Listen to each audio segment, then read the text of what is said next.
if you could change anything in the world, what would you change?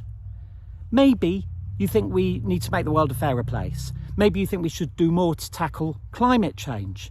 Maybe you think we should do more work to stop the trade in wildlife in Africa. Whatever change it is that you want to make happen, you're going to need to use your words, and you're going to need to use your words well. But this can be difficult sometimes for young people. Sometimes we can feel our voices aren't valid. We're not worthy of being heard. Teachers tend to spend most of their time telling us to sit down and shut up rather than encouraging us to stand up and speak out. But the good news is that there's a secret language of leadership, a secret language that has been around for thousands of years, a secret language that has always determined who's reached the top in politics, in business, in social affairs. And today what I'm going to do is set out for you just 6 tricks from that secret language, 6 tricks that you can use to help prepare for yourself a super powerful speech. So first, 3 breathless sentences. Floods in Bangladesh. Cliffs crumbling in Cornwall. Crisis of climate around the world. When we speak in short, breathless sentences like this, it sounds like we're hyperventilating.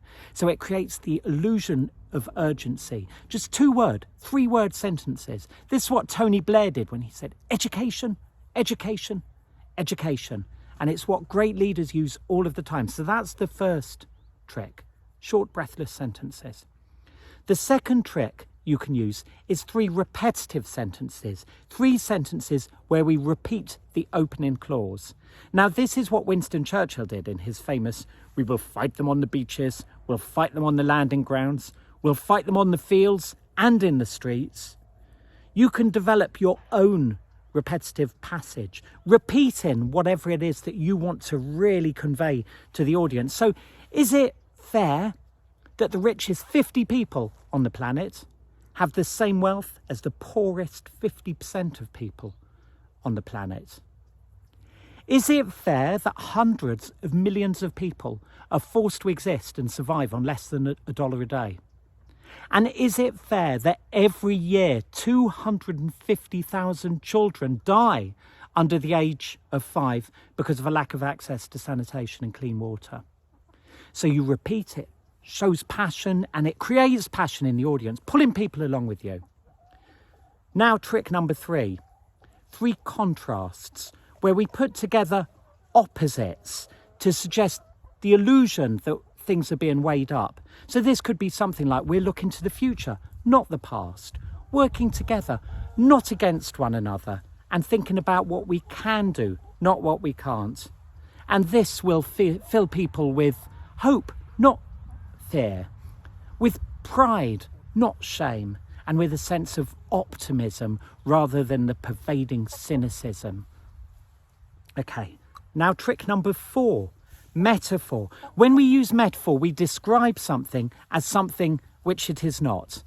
And this is what Greta Thunberg did when she talked about our house is on fire, using the metaphor of a burning house to depict climate change. Very, very powerful. It's also what Donald Trump used when he talked about draining the swamp in Washington. There's not a literal swamp in Washington. He's using an image.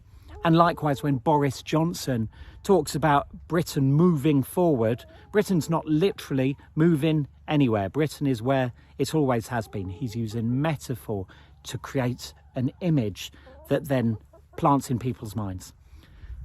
Trick number 5, exaggeration. When we exaggerate, we show that we really care deeply about something. And this is something that great speakers used all of the time through history, from Martin Luther King to Steve Jobs and Tony Blair, many, many great leaders through the world. So, you know, there's never been a better time for us to address the issue of climate change. Or, I literally cannot sleep because this is just eating me away inside. These are not literal statements, they're exaggerative, and they just create a mood of passion which then pulls people along. And the final trick for you is rhyme. Bizarrely, we're more likely to believe things are true if they rhyme than if they don't. So rhymes are sublime. Rhymes work every time. And a rhyme doesn't cost a dime, you know. And this is something that we often use when we're trying to create campaigning messages.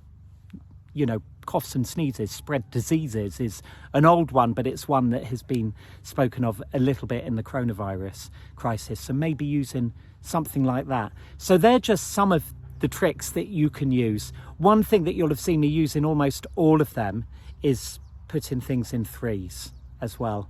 So try that. I hope that's given you some food for thought, metaphorically. I'm now ready for some food for my stomach, so I'm going to go and have my lunch. Best of luck with your entries for the Goodwords Festival. I can't wait to see it. I think this is such a fantastic initiative, and I'm looking forward to seeing how you would like to change the world. Thank you very much.